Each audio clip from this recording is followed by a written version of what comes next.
Meu estágio foi realizado no Sindicato dos Trabalhadores Rurais e Agricultura Familiar de Valente, popularmente conhecido como Sintraf, no qual a experiência foi promotora e também os contextos ao qual a gente teve contato e passou a entender também nos impulsionaram para frente. Por quê? A comunicação do sindicato ela é regida pelos pilares não somente pelas ferramentas, e sim além das ferramentas. Por quê? Porque porque o Sintraf ele se utiliza de reuniões e assembleias para manter o público informado. A comunicação dentro do Sintraf ela tem um objetivo de manter o público informado a respeito de seus direitos, muitas vezes seus deveres, e também dos recursos a qual a entidade, a instituição consegue para beneficiar o povo. Então, o objetivo da comunicação é trazer esse povo para dentro da entidade. E ao mesmo tempo também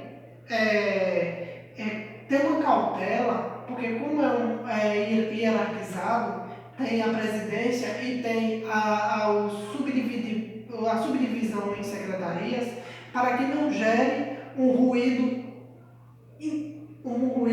interno na comunicação que venha prejudicar a instituição. Então tem que ter toda uma cautela. Aí a produção é embasada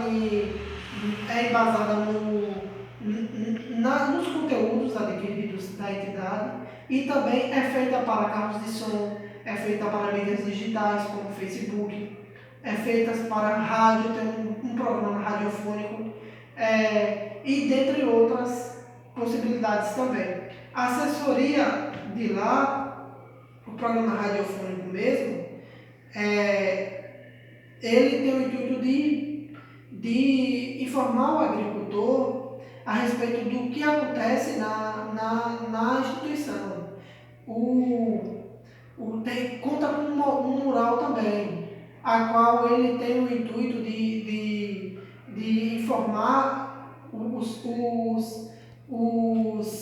sócios que frequentam o ambiente.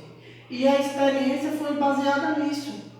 A experiência foi baseada em entender esse contexto e como produzir para os sócios entenderem, para trazerem eles para dentro da entidade. Outra coisa também foi